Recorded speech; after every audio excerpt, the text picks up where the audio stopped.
Welcome to Making the Impossible Inevitable podcast. This show is for those who see progress as a calling, not just a choice. Hosted by former Navy SEAL and transformational guide Curt Cronin, each episode explores the mindset, strategies, and stories of extraordinary leaders who've turned the impossible into reality. These episodes are more than just conversations. They're a challenge to you to expand your capacity, shatter inner limitations, and lead with unshakable purpose. Together, let's make the impossible inevitable. Welcome to the Impossible to Inevitable podcast, where we explore the paths, patterns, and perspectives that turn audacious visions into lived reality. In today's episode, we sit down with one of my heroes whose leadership has quite literally reshaped the battlefield, militarily, organizationally, and philosophically. Brigadier General retired Craig Nixon is a living blueprint of transformational leadership. From the streets of Mogadishu to the helm of the 75th Ranger Regiment, from strategic leadership at JSOC to co-founding one of the most innovative leadership consultancies in the private sector, General Nixon's fingerprints are all over some of the most pivotal shifts in modern special operations history. What makes Craig remarkable isn't just the battlefield accolades or the Silver Star, it's the kind of courage he models. The quiet, moral courage it takes to change a culture, not just command it. The kind of clarity that lets you see the future of warfare, and the humility to lead through others to build it. In our conversation, we dive into how he helped transform elite military units to become faster, smarter, and more adaptable than ever before.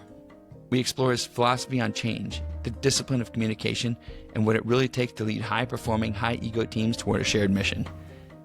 And we talk about his most recent mission, the Trust Foundation, where he's bringing those same principles to rebuild what many consider the most endangered asset in society today, trust. Whether you're leading a team, a business, a family, or simply yourself, this conversation is a masterclass in making what feels impossible not only achievable, but inevitable. Let's dive in. Good morning, everyone. Welcome to the Impossible to Inevitable podcast. I love when people tell me, hey, be careful to meet your heroes. And my counterpoint is meeting Brigadier General Craig Nixon. He has done so many incredible things. He's been such a hero and mentor to me across multiple domains. I happened to meet him after his military career when we joined the McChrystal group together. And, you know, his stories from Mogadishu, from JSOC, SOCOM, what he did as a civilian at the McChrystal group, and ever since has been extraordinary. So today's podcast is one that could truly go anywhere because his life is the embodiment of making the impossible inevitable. So, sir, epic to have you on. Curt, thanks. I appreciate you having me on. Appreciate the overly kind introduction. We haven't even got started yet, sir. So I would love, of the many different stories you could tell, what's alive for you as something that was impossible in your life at one point, but you made inevitable. I don't know. I'm still working on a couple of things that are still impossible that we're trying to make inevitable.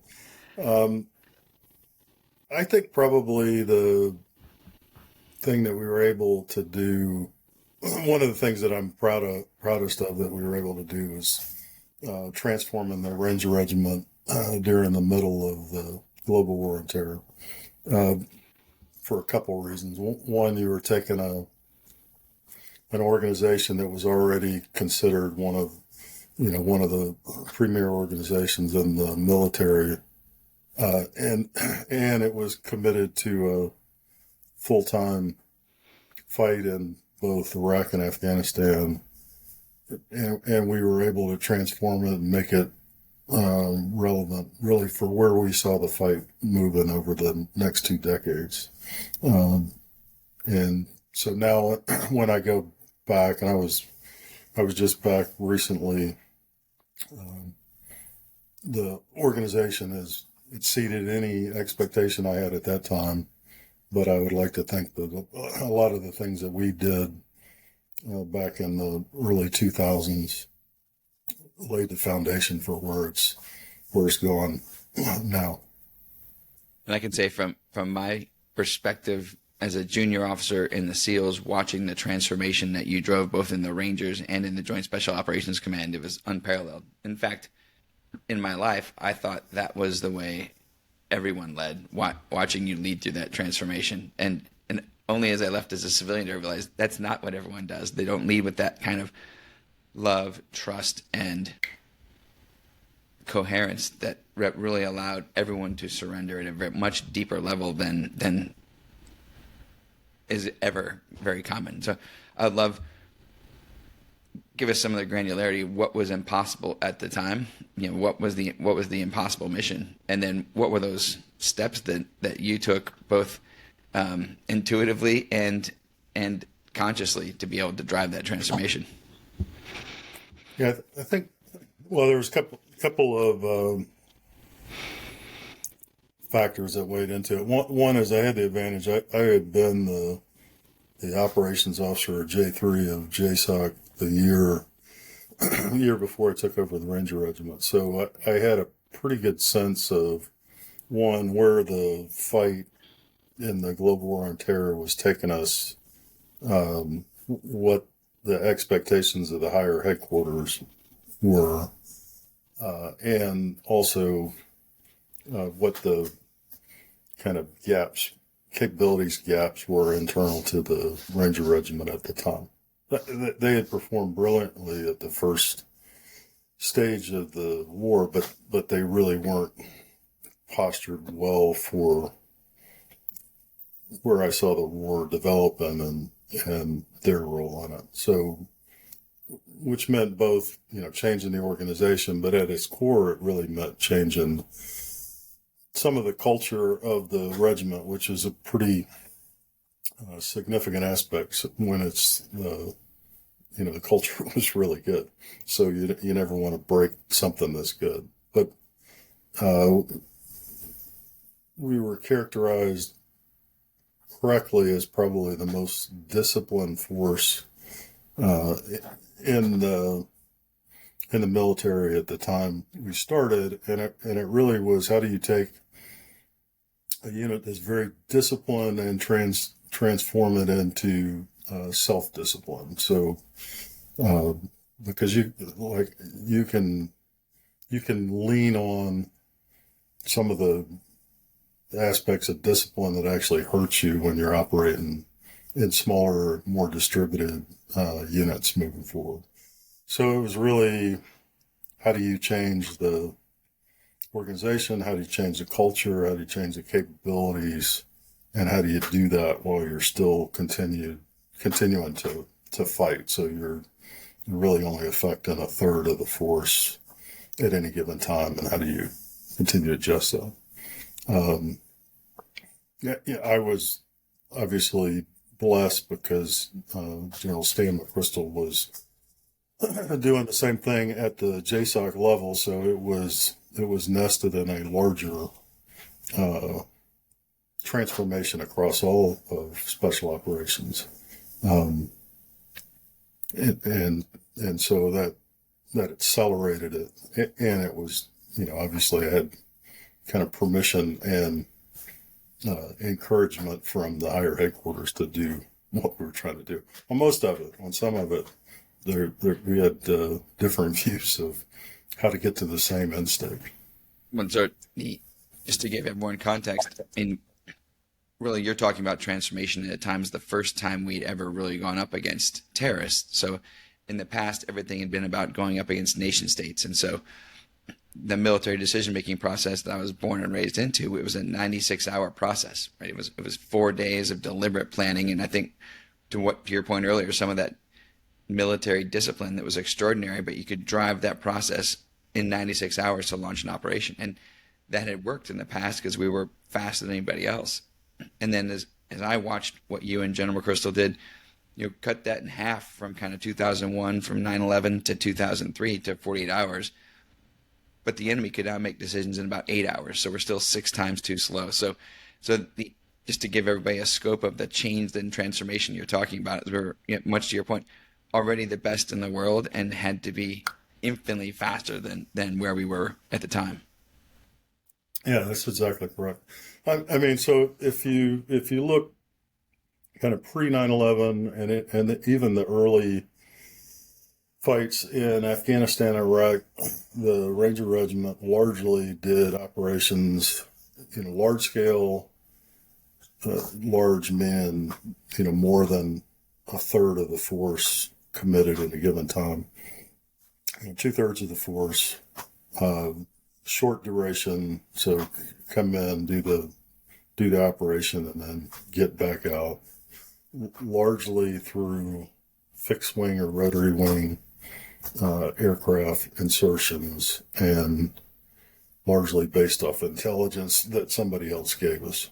So it was really, that was the force that had been successful. We had done it, I'd participated with it, and we had done it in Panama in '89. We had done it in Haiti. We had done it in smaller versions in Desert Shield, Desert Storm, and then obviously in Somalia before this, and we had been successful in the initial invasions in both Afghanistan and Iraq. But it was not what we needed to be moving forward for exactly what you talked about, because the enemy changed how they were doing it. So we had to transform to an organization that could operate in much smaller elements. So platoon size, 40 people versus company size, 150 people, very distributed across Afghanistan, Iraq, other countries, largely ground-based. So we were using largely ground vehicles to do it. And we moved towards having to develop our own intelligence, which allowed us to hit many more targets much faster, particularly as we developed the ability to do sensitive site exploitation, or SSE. So that was, that was the framework. I mean, that was the thesis that we put together. To do that, we had to kind of change the organization. We had to change some of the technical capabilities. But most importantly, we kind of had to change the way we thought about operating. And it took probably the entire time I was in command, the 2 years I was in command, to lay the groundwork. But then, the next 2 to 3 regimental commanders essentially carried that on. So the organization continued to implement kind of the groundwork that we had laid. I mean, as I watched the embodiment, you are the embodiment of, thinking larger than yourself, right? And so everyone has the tactical details of the jokes of, if you ever want to know how important a Navy SEAL is, just ask us, we'll tell you. And so getting the Joint Special Operations Command to work together, you had high ego, high acumen, high performance. And so, the very thing that made the operators across the Joint Special Operations Command extraordinary was the thing that made us terrible at operating together. And it's often true for us in life that we tend to make the enemies of those we can see. And so the competition was so fierce that there was no cooperation and collaboration. So I love that any of your perspective on how did you drive that transformation against a lot of these high ego, high achieving individuals to forge them into a team? Because to me, forge is almost to force them into. That would not have been their intuitive or natural human instinct. Yeah, well, it's the old line: if you want to get a message out to a bunch of special operators, write it on a mirror. I've never heard you say that, sir. There's no lack of egos. I think just like transformation in any organization, it's, identifying who are the change agents inside the organization and getting their buy-in to kind of the way you're doing it. And then, massive communications, over communication through the process, and then celebrating small wins along the way. I mean, it's a pretty standard change management. It's just different based off of, you've got some very high performing people that are doing it. I was blessed because I had an regimental sergeant major, Greg Birch, that was kind of a legendary special operator across the community, not just inside the Rangers, but across the community. So he carried tremendous amount of gravitas through that, and we were very committed to maintaining the same message. So typically I would go in and kind of give the transformation pitch, if you will, But I typically was in and out pretty fast. And then Greg would go in, sometime around the same time, but stay for an extended period of time, and was communicated longer and deeper at multiple levels. So I think having a vision, having a strategic communications plan, and then being just ruthlessly disciplined about communicating the message out is it's important anytime, but as you're trying to change, it becomes increasingly important. Because if you're the deal, if you're 5 degrees off, and you don't circle back for 3 months, you're 15, 20 degrees off at that point. So what are the touch points? How often are you hitting them? How are you adjusting it as you go through? Same thing that we developed once we got to my crystal group, and kind of enabled a lot of companies to do at their level.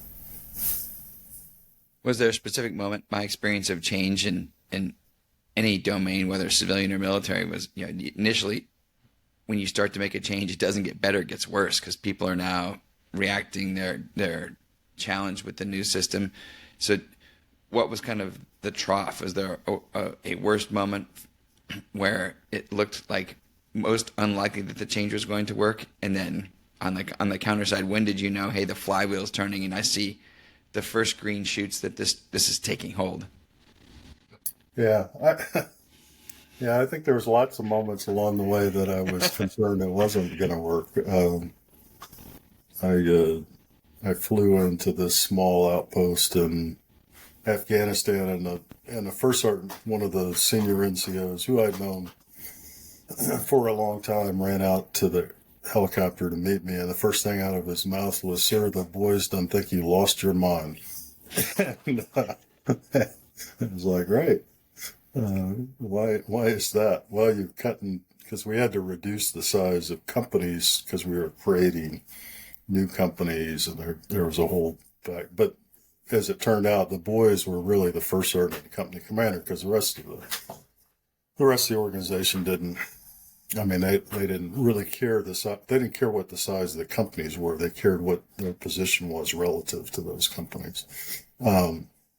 So yeah, we had a number of those. And then as you start to do major transformation or change, inevitably, because it's the law of large numbers, you're going to have bad things happen, because they would happen anyway. But people will point to that change as the reason. So, one of the things that we did that most people really don't understand the significance of is, early on, we changed the haircut policy, not because the haircut policy was frankly a stupid policy at the time, and it had gotten worse. I mean, so the haircut policy was no less than an inch on top, no hair on the side of your head, and called the high and tight. And it was, I needed to do something that showed the organization writ large that I was serious about change. And that was what we picked. It was very visible, largely. I would say the vast majority, if not all of the Rangers at the junior level hated the haircut policy, probably 50-50 at the senior level. External to it, there was a lot of people that liked the haircut policy, but they didn't have to live with it. So any bad thing that happened in the early days was because we had changed the haircut policy and the discipline had gone downhill, and we caused it. So there was a lot of kind of finger pointing in the early days by largely people external, but some people internal, because you have some people that don't. There's people that were successful in the way it was, and they were scared about being successful in kind of the new organization was moved forward.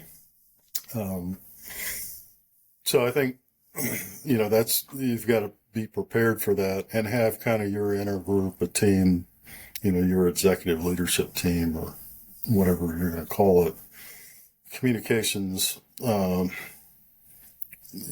your trusted inner circle to kind of bounce against that. Okay, have we gone too far? Do we need to adjust it? Do we need to continue on? But that's one of your zones of genius, sir, is that your ability to find. I would have never thought changing the haircut policy was the visible demonstration of transformation, right? Because it was actually probably the least important thing to their actual performance, but the most crucial thing to be able to signal that things are going to be different.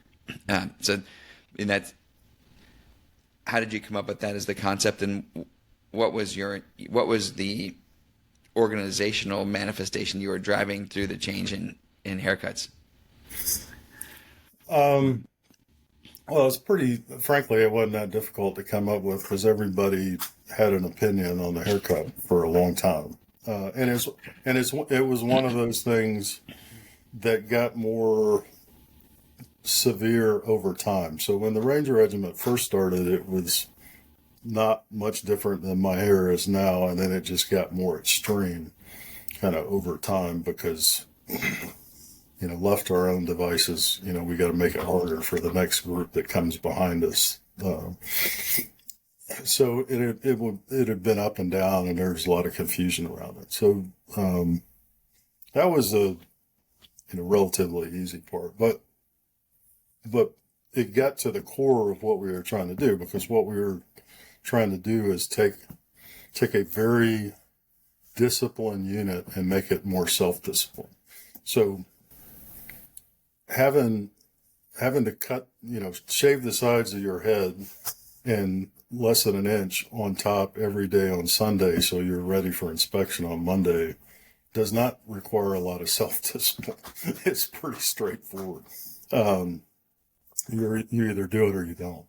Having to maintain, your hair at the Army standards over time actually does require more self-discipline, and it requires more oversight by the leadership and all that. And the other thing is we had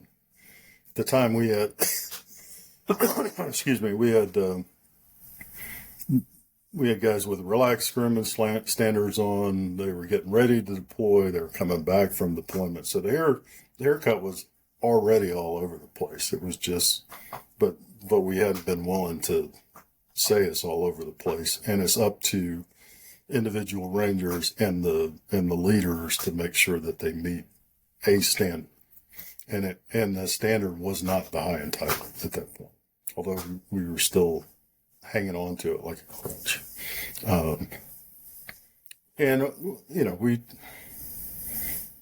We kind of knew that going. I mean, we knew if Rangers could change one thing, that was one of the things that they wanted to change.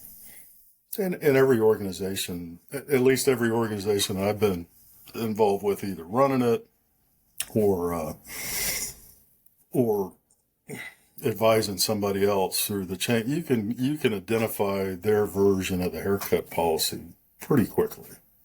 I used to go in any organization I went into, I would do what we call the 3x5 cord drill, and what are the top three things. This is brilliant. Please tell them about that. Yeah, what are the top three things that you want that the organization absolutely should keep doing, and what are the top three things that the organization, if you were in charge, you would stop tomorrow? Which individually doesn't mean a lot. I mean, I may have my 6, you're going to have a different 6, but when you have, if you are asking all of the change agents, the right people, and you put it all together, you get a couple things out of it. One, you'll find pretty quickly that there's a pattern to it.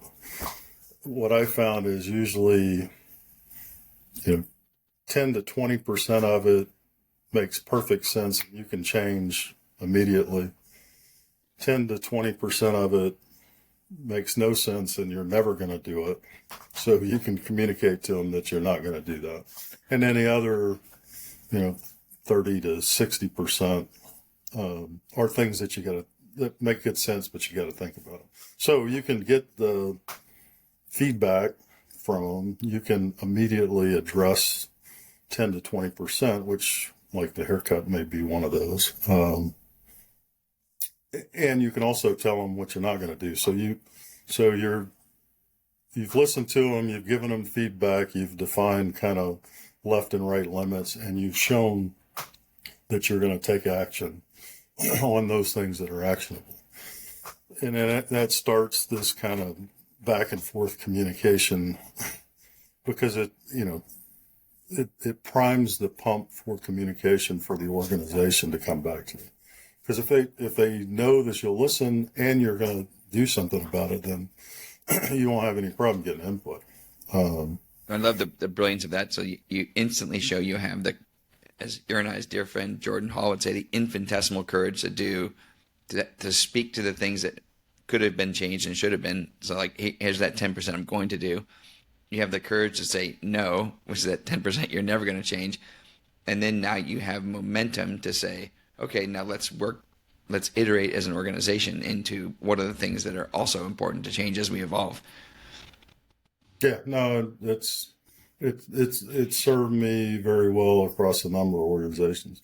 And then I saw it on Ted Lasso, so it must be okay. So, which is a great show about leadership. Ted probably got it from you, sir. I mean, one of the things that I think is the impact is difficult to convey is the hardest thing I ever did in my entire career in the SEALs was provide commanders guidance. I remember when I first got to the development group, at the time it was big boy rules. And so I'd had my previous CEO had said, hey, Curt, no matter what you do, you have to provide commanders guidance. And so I remember going to my troop chiefs and saying, we're going to do commanders guidance. He's like, no, big boy rules. Like, we don't need that. And I said, okay, but when you look at this and tell me, do you have a problem with it? And nope, totally bought in. And I went to each of my 3 team leaders, all of them instantly, big boy rules, we don't need this. And, walked them through my single page, guidance. But are you okay with this? And I said, yeah, no issues. And then, the most harrowing moment of my career was somewhere in rural Alabama at the end of our training night. It was just my troop, just 15 people that night. And my heart rate was about 240. And, I handed out probably this one sheet of paper, and I probably read it too fast. And I remember specifically not a word was said afterward. And the troop kind of disbanded. But for me, that changed my entire career, because I made the implicit explicit. And that commander's guidance was terrifying, because I've now stated this is who I am. And so call me on my standard anytime I don't. And we now have a standard by which we can make all of our decisions. And that fundamentally transformed our troop and our trust, because as I've told all my JOs as I was mentoring them, is like your only goal here is to make order from chaos. And the boys don't need a friend right now, right? Because there was that tendency as a junior officer to want to be friends. And I said, we'll be best friends later, but that's not what they need now. And that nuance that was handed down to me became, the transformational piece that allowed us to now know what we stood for and what we didn't. Because otherwise, without making that explicit, then there is no standard, and then no one knows what the standard is. And so I've seen you intrinsically do that more brilliantly than anyone else. I would love any of your context on how you provided that explicit guidance that allowed people to be infinitely better than themselves. Yeah, I think, well, first off, unless you have guidance, or let's call it a vision, unless you can kind of define where you want the organization to go, frankly, it doesn't, the old line is that if you don't know where you're going, it doesn't matter how you get there. I think the harder part is as you are leading larger organizations in more complex environments, having having a clear vision of where you want to go is incremental. You may not know what the real end state is. You know the direction you want to head. So it's almost laying out kind of the waypoints along the way and having the trust in the organization that you can continue to adjust those. But you still have to give that kind of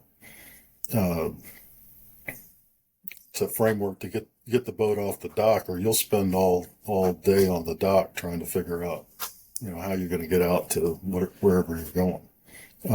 So I love the naval references. Right. Yeah. Right. I have two boats now, so I consider myself a Commodore. Commodore, yes, sir. Which really just means I spend a lot of money on boats. It's so I think that's where I think most people understand that they have to give guidance. Where they get tripped up is when it's very complex and in their own mind they can't really figure out what that is. And I think there's two ways to approach that. One is I think you've got to,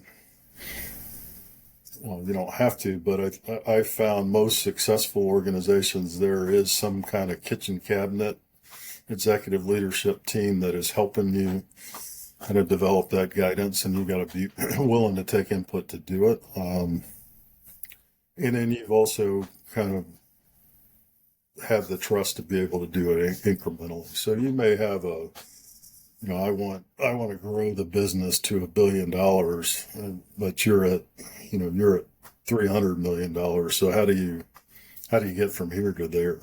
Well, that you can have some of the big pieces along the way, but you're not going to have a clear path. And frankly, any clear, detailed plan that you put together is going to get blown up along the way. So you're going to have the flexibility to adjust off of it. So I think that's a big part of it. And, the ability to continue to come back and kind of communicate it. I'm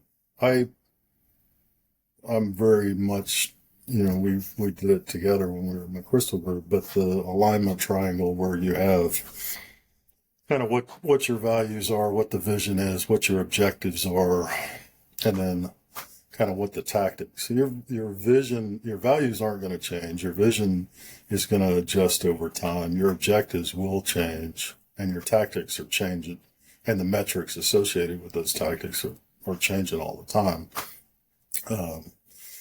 based off what's happening in the market, what's happening internal to the company. So it's as much about, defining a approach and then being able to adjust inside that approach as it is to kind of defining a detailed plan, because they invariably don't work. So you say it so simply, but to me, that's one of the most challenging pieces is how do you know when I have to stay the course because this is crucial, and hey, this is where I need to adjust because I was off, right? Because one is how do you maintain that moral compass while continuing to adapt continuously? Because that is the part that is usually the most, those 1 to 2 to 3 degree shifts that over time completely transform an organization. Yeah. So my litmus was always, because you're going to get a bunch of decision points along the way. And is that getting you closer to or farther away from your end state? So if it's a decision that is going to get you closer to the end state you're trying to achieve, that's an easy decision. If it's a decision that is taking you off the path to get to that end state, then that really deserves some scrutiny on why am I doing this. And you see that a lot of times in business where companies are, struggling, they've got a cash flow issue, so they start to make short-term decisions to meet the cash flow issue, which I get, because you got to make, at the end of the day, you got to make payroll. But, there are long-term implications to that. So if you're if you're making short-term decisions that are taking you away from your core competencies to your ability to grow to all that, then you got to understand the impact of what you're doing when you're doing it. I.e., if you want to save a lot of SG&A, you can always cut the sales force, and in the short term that looks really good on your P&L, but in the long term, you have an issue. You now have a bubble that's floating through the organization for the rest of the time you're there. So I think getting back to what are the major objectives to get to the end state, the classic 20% that's going to get you to 80%. Is it affecting one of those objectives? If it does, how is it affected in the long term? And there's things that you've got to do in the short term to keep the lights on, keep the business running, but you understand the impact you're having on the long term, so you can address it. And when did you feel, whether at the Ranger Regiment, JSOC, SOCOM, you've done it so many times, like, when do you have a sense of, hey, I'm starting to see the green shoots of this is working? Was specific moments or specific events that happened in any of those? You're like, you get that sigh of relief of, oh, that's the miracle that I couldn't have directed, but something just happened, outside of what I could have perceived, but it was aligned with the values, and it's happening. Yeah, the old line is, if it's all going right, take a picture because it won't last. I don't know. I think at a leadership level, when you start hearing subordinates using the same language, and you're hearing things that you've said come back to you, that's a good indication that the communication is out there. And of course, you can ruin it by saying, "Well, I said that," kind of deal, as opposed to, "Wow, that's the greatest thing I've ever heard." So I think you can get some feedback that way. Obviously, everybody's got their version of KPI or metrics. Most of those are not forward looking, so it's hard to assess forward on those, but it's everything is constantly changing. We've talked about this before, but I have this kind of model called the 4 C's. So I think individuals and organizations go through a cycle, and they go from competence in whatever it is to confidence, and then from confidence to complacency, and from complacency to catastrophe. So they're on this cycle, and left unattended, individually we'll do that, and organizations do it all the time. So really it comes into how do I pulse the system so I can stay between confidence and confidence and not get to complacency? How do I ensure that the organization or individually don't get to that? And different people can affect it at different levels. I mean, senior leaders can prevent it. The more junior you are in experience and training, your ability is much less, just because you haven't seen as much and not exposed to as much. So you're really just identifying either that you've moved to complacency or you're already in complacency on the way to catastrophe. So I think you can build systems to do it, but one is understanding it and kind of where you're focused. Because leaders, I think General McChrystal a long time ago told me, as leaders, wherever you go, you're going to make it better just by being there. So the real question is, where do you go, and where you go in this case, what you look at and where you go may not be the things that you want to. I mean, you're best suited to be in another area because you can affect the organization where you'd rather be down at, if you like sales, you'd rather be out selling, or if you like designing stuff, you'd rather be in designing stuff. And in reality, where you need to be is, dealing with Congress or something external to the organization, because that's where your real value lies. I thought it was fascinating when I looked at living the shift in incentives.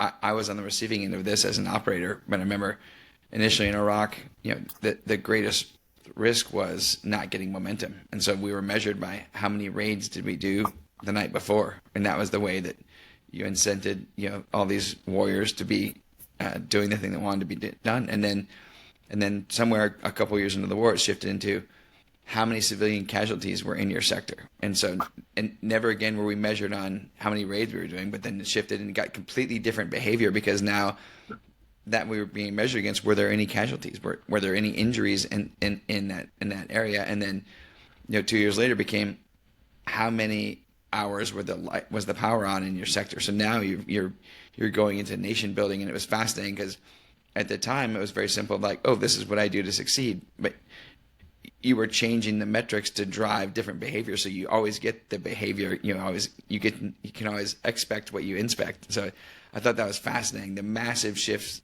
in behavior just by changing the measure, what we were looking at. Yeah, I think generally people in the organization are trying, they're trying to do the right thing. So they're if you tell them, I want you to do a lot of raids, they're going to figure out how to go do a lot of raids. Where I found the challenge is again, tactics change pretty rapidly because the conditions change pretty rapidly. And a lot of times we don't change the metrics with, we're changing the tactics, but we haven't changed the metrics. So we're sending a unclear signal to our subordinates at that point. The tactics change from do as many raids as you want, but they're still measuring how many raids you do. And so the poor guy at the tip of the spear is going, hey, you told me to, get the water back on, and you're evaluating me on how many raids I've done. And it's the same thing applies in businesses. So it gets back to, are your metrics aligned against the tactics, and are those tactics aligned against the objectives that you're trying to do? And how do you keep that square as you go through it? Because they always tend to lag. And then there's a lot of external factors that come into that as well. And I've seen both in combat and in business where, I saw in Iraq one sector had one philosophy, i.e. they were going to, use the hammer and kind of do as many raids as they could. And right next to them, the other sector was kind of hearts and minds strategy. So it was to get everything up and running and all that. So both of them were fine, but they were side-by-side sectors. So what you saw was a lot of terrorists or insurgents from one sector move into the other sector, and then you have cross-border stuff. So it's not just internally aligned, but aligned against the organizations on your left and right. In business, one division doing one thing, the other division doing another thing. And I saw that. Multiple businesses that I advised were, a very large organization. One of a mutual friend of ours had a strategy that was completely in conflict with the larger strategy of the organization. So you knew that there was going to be conflict there. It was just a matter of time. And ultimately, the two strategies didn't work, and ultimately the personalities got in that, and one of them left. And it was pretty straightforward. It was pretty obvious that that was the end state that was going to happen. Well, I'd love any of your insight for our audience on heroic courage versus infinitesimal courage. And it's often perceived, the silver star that you got in Mogadishu for heroic courage is the most difficult, but often inside of organizational change and transformation, it's the infinitesimal courage of doing the little things is the most challenging. How did you balance and do both? What did you find the most crucial as you continue to ascend in leadership? I think there's different types of courage. There's what I will call reactionary courage, i.e. you get shot at, you react to it, either to save your own life or save others around you. That's one type. There's a deliberate courage where you know something is bad, and you go ahead and put yourselves in harm's way to do it, which probably best characterizes like medevac pilots in Vietnam, where they would be in the fight, come out of the fight, go back in the fight.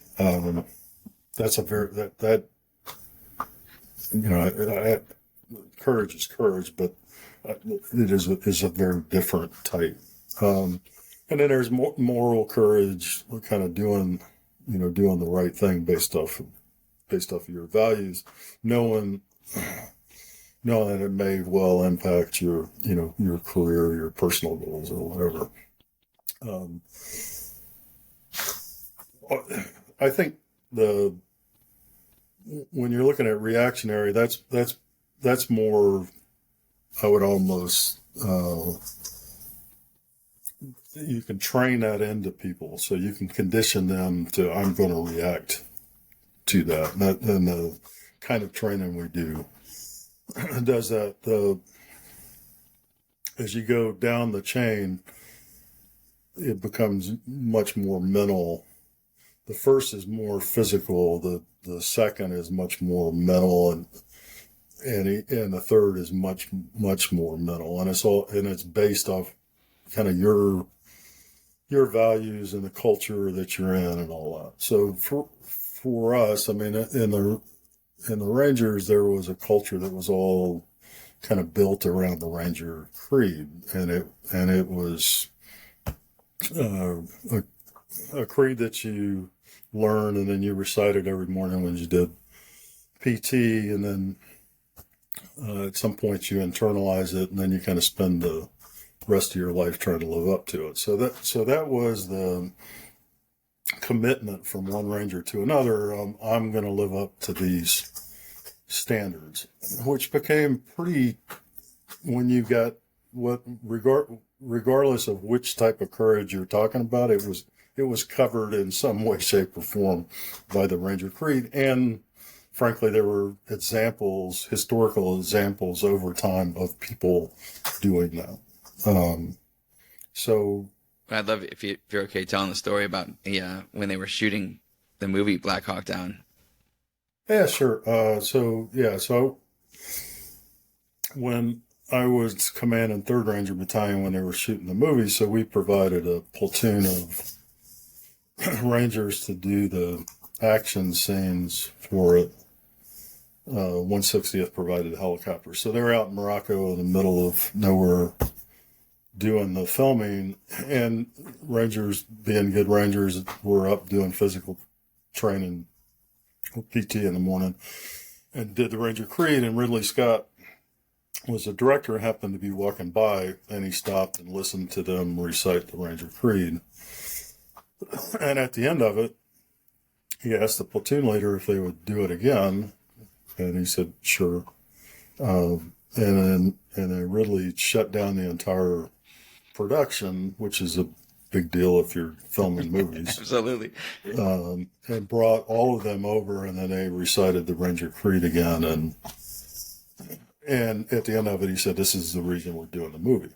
And I think it centered everybody around that. And I think they did a great, I mean, the details aren't right, but the feel of the movie is very good. So I think they managed to capture that well in the movie. And that's kind of, so how do you replicate that in other organizations and in business? It's in a lot of ways it's easier in the regiment because they've already done it and it's part of the culture. So how do you build that into other organizations moving forward? And I think there are multiple ways to do it, but whatever way you do it, it has to be deliberate. So if that is important to you, what is the deliberate path you're taking to drive that? And and a lot of that's changing over time. So how does it fit into kind of the environment that we're in currently, which is what we're some of the things we're trying to tackle in the Trust Foundation and Trust Apocalypse. So you brought it up. So tell me what mission you're on now. You've already lived 10 lifetimes in one. What's impossible now that anyone listening in could say, I can help with that mission, so we can make that inevitable? Well, you know this one well because you're involved in it. But about, I guess, over the last 2 or 3 years, I've been increasingly concerned about the decline in trust in institutions and also in communities. So we have a small group of really good people trying to address that through a nonprofit foundation we call the Trust Foundation, with the ultimate goal of creating a catalytic community to address the decline in trust in both institutions and communities, because frankly, if we don't address it, the people that are going to pay for it are our kids and our grandkids. And we're doing that multiple ways. One is kind of through thought leadership, but it's really about building a knowledge network around this problem set that turns into an action network that ultimately turns into a catalytic community. So what's the technology that we can apply against it? How do we invest in that technology? Who are the best thought leaders in the world to focus on it? How do we bring them together at the right frequency to kind of focus on solving the issue? And then how do we enable all the other organizations? Because there's a lot of disparate organizations out there that are focused on different aspects of it, but not necessarily the whole thing. So I'm as you know, I'm spending a lot of my free time on that right now. Well, it's the most fascinating transition in the conversation, just because it's so easy when you're talking about things in the past that were impossible. And I remember clearly that the picture of things are going right. Take the picture of you and General McChrystal, and I think it was your Sergeant Major at the time, sitting on a box, figuring out, hey, how are we going to win this war on terrorism? And now it's like, of course, that's how we would do it. But at the time, that didn't exist. And so, to me, it's fascinating. The older I get, the more reps we have of, I have no idea how we're going to do this, but here's all the things that we didn't know how to do in the past. And so, I think that if you could say more about the catalytic community, because we talked about a little bit military, but that's the fascinating piece, is the courage to say, here's the mission we're going on, here's the North Star, even though the part that we can do is this little piece and we have to trust the rest to unfold. Because that to me is where the magic of the commitment comes in, because then the people will show up along the way, even though there's no known path when you begin. Yeah, I think the model that we're trying to apply to the Trust Foundation is based off, the model that Stan and others built at JSOC, which was kind of over the early 2000s, and it started with an understanding that, let's say 2004, we were operating at a pace that was unprecedented. So special operations had never operated at the pace that we were operating at the time. But it still wasn't working. It still wasn't doing enough. So it became, how do you operate faster than we've ever operated before? Geometrically, not, so we had to really completely change that. And it started with building just bringing the smartest people in the room together on how we could think about it differently, how we could create intelligence differently. That was the kind of foundation of the knowledge network. And at some point, Stan would say that his primary job at some point became building and nurturing that organization. Now, I was part of it, but I wasn't running it. And I don't think, in reality, nobody was necessarily running it. I mean, JSOC was at the core of it. And what we found then is you kind of increase the depth of knowledge across the network, and everybody started operating better, faster. And so you saw this significant acceleration in ability to hit targets. So where before we were hitting maybe 8 targets a night, now we were hitting 10 to 12 to 20 targets a night. And it was largely because of kind of this network that we had put together. And then it transitioned from this knowledge network to this action network. We didn't have any of these terms back then. We were just trying to figure out how to win a war. What ultimately ended up happening was we created a catalytic network. And a catalytic network was things were happening outside that we weren't even aware of. And so, as an example, based off of what we were doing, you saw other countries change the way they did special operations, change the way they were organized, change the technology that they use. You saw, different authorities changed inside of our government to give you more freedom of action, faster movement, etc. You saw new technology being developed, none of which was driven by that network, but all of which was informed by that network. And so, that's what we're trying to do in the Trust Foundation, is build the knowledge network so we can incrementally kind of increase the baseline of knowledge against all those activities designed to restore trust. And in a lot of cases, it's not restore trust in existing institutions, it's changing institutions, modifying institutions to meet the requirements of today. But ultimately, it's not going to be what happens inside the network. It's those things outside the network, informed by the knowledge and the actions of the network that ultimately will kind of change this downward spiral of trust across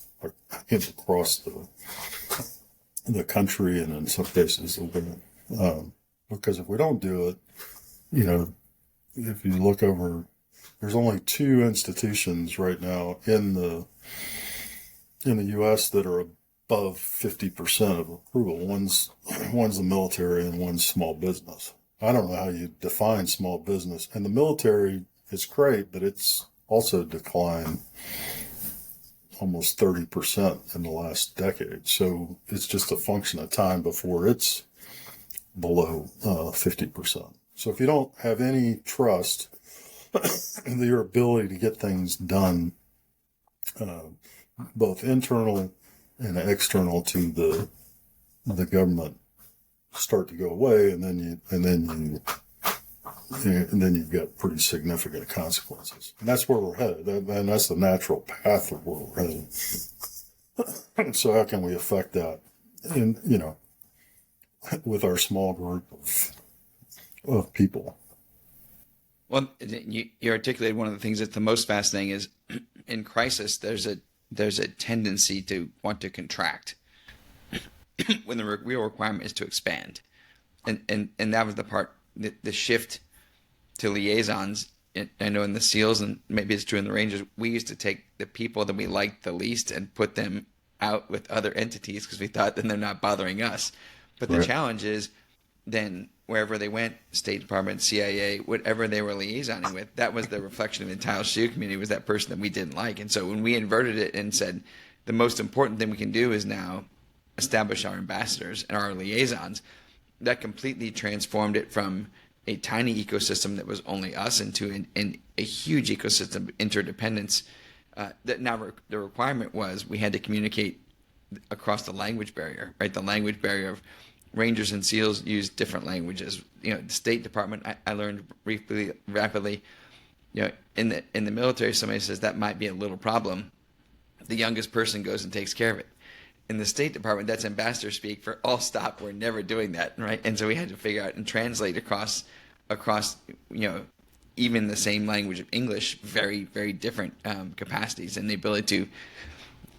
I think you said the greatest challenge for communication is the assumption it has occurred. And I think you said, unless you've said something 30 times, you don't even consider it stated. Because I always wanted to say something new every time because I wanted to be new and different. But the power was actually in a continuous message that was able to, much to your point earlier, be reverberated back to you. And you're like, okay, when it comes back, I know it's gone through the team. Yeah, I have the rule of 5. So if you haven't said it 5 times, you're not really serious about it. Which I kind of, most of my models and rules came from, my previous failures. But I led an organization that was 2/3 Korean and 1/3 U.S. And my Korean was not good, and most of my Korean's English was not good. And Korean and English doesn't translate directly anyway. And the organization was never all at the same place at the same time. So I had people on patrol up on the DMZ at Nagark Post, doing tours, doing training, on leave. So they were constantly moving. So if you weren't willing to kind of beat your message home multiple times, it wasn't getting out. And the same thing applies to almost every business that I've been associated with. Which does a couple things. One, it focuses you on, no kidding, what is the message you're trying to get out? Because if you're constantly repeating it, you don't have the ability to throw in a bunch of other stuff. So you've got to focus on those things are important, and then have a no kidding plan to communicate it. It's a little bit easier now because you got more ways to do it, but there's some things, you still got to figure out how to do it face to face or email or text or all those different channels of communication. But regardless, you got to communicate it. If it's important to you. If it's not, don't worry about it. Well, talking about the most important, you've accomplished the special operations dream. You've married up. Debbie's amazing. You have 4 children. How have you carried and communicated that trust, across your marriage, your children's growth? Because it is easy to have an all-encompassing mission, which we did for years. And how do you bridge that across the most important things of the lineage of family? Now that you've got children, marriages, grandchildren, congratulations. Thank you. How have you communicated? How do you continue to communicate that across the most intimate channels? I'm not sure I'm the right guy talk about that. You probably should be talking to Debbie because she did most of the heavy lifting on that. But I do, and I have. We should get her on next. She's amazing. yeah, um, yeah. We were obviously it was a lot. We got married fairly late, and we had kids late. So my kids were pretty young relative to the position I had in the military and all that. And a lot of it was right during the war, so I was gone a lot.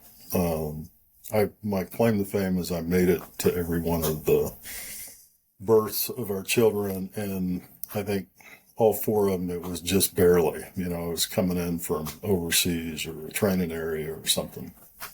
But I may have had more to do with Debbie and her ability to decide when she was having them with willpower.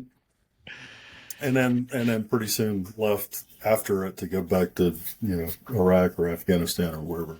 So she took on a lot, if not most, of the raising our kids. So the time that I did spend with them had to be important. So I think prioritizing your time when you get back. So I remember we used to have to do, and I'm sure you did the same thing in the SEALs. We'd have to do a psych eval every time we come back into the Rangers. So they would always want to kind of characterize, your personality as you came back, and they always had. We did away with those in the SEALs because I think it reduced the community. Well, there you go. Well, they always ask how I managed to get into the Rangers, and the reality was I was one of the first that did it. So I was always going to be inside of the left and right limit because I was the baseline. But what's interesting is that so over a 20-year period, I kept doing them as I come back. And one of the questions they always ask you is, what's your hobbies? And it's like, buddy, I don't have any hobbies. I mean, I got 4 kids.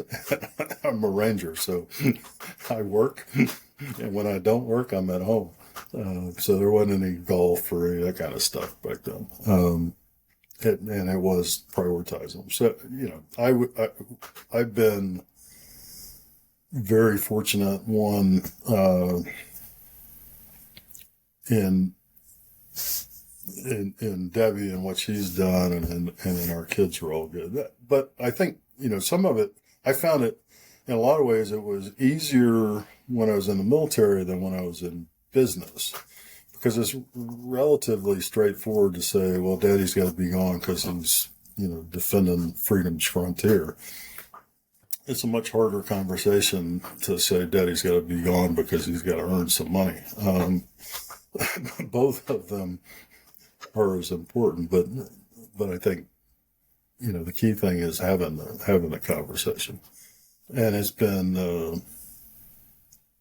great to see them grow up, and then how they've all done well in their own particular fields, and we're very proud of them. But probably the thing I'm most proud of is they all get along, and they all have these kind of core values that were built around being military dependents and kind of growing up in that society. So they've got a great network of friends, and a great network inside the family. So I don't have any advice other than marry well, and which I know you have tried. You are not the most valuable person in your family. I'm the 7th. And then when you have time, prioritize time with your kids over other things, and then and continue to have conversations with them as you move forward. But I'm not. There are people that I watch my son-in-law and with my granddaughter, who is also in the military, and he is so much better at it than I was at that stage. So there's a lot of things I'm discouraged about the direction that our world is headed. I am encouraged about the interaction that I see now, particularly roles that husbands are doing that back in the day weren't deemed as important. So I think they're just much better anymore. So I know that the trust, mentorship, leadership you've brought into my life has completely transformed my life. So thank you. And any parting perspective shots for the audience as they embark on their mission and make the impossible inevitable? No, one, thank you, Curt. Thanks for inviting me. You're one of my favorite people. I've found the older I get, the more important it is for me to spend time around, people that I admire and trust and make me better. So it's the old, you're the sum of the close people that you have around you. So I think prioritizing, those relationships and continuing to look for something that gives you a sense of purpose. I can't sit here and say that we're going to change trust across the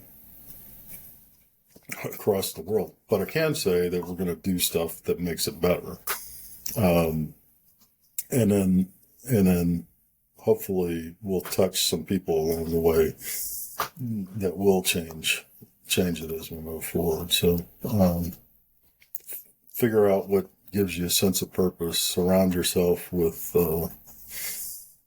people that share that sense of purpose and that you like being around, and make you a better version of yourself when you're around them, and then enjoy it, because it's a short ride. So one of my friends says, "Don't count the days, make the days count," which is a good mantra to live by. Amazing. Mission accepted, sir. Thank you. Thanks, buddy. Most people don't realize they're wearing a mask, which hides their true power without even knowing it. But the people you work with, your friends, your family, and the world need you to step into the power of your authentic self. Take our free mask assessment to uncover which of the 15 masks you are unconsciously wearing that shapes your life and how you can start to break free. Start your journey at akeypartners.com and step into the power of your authentic self.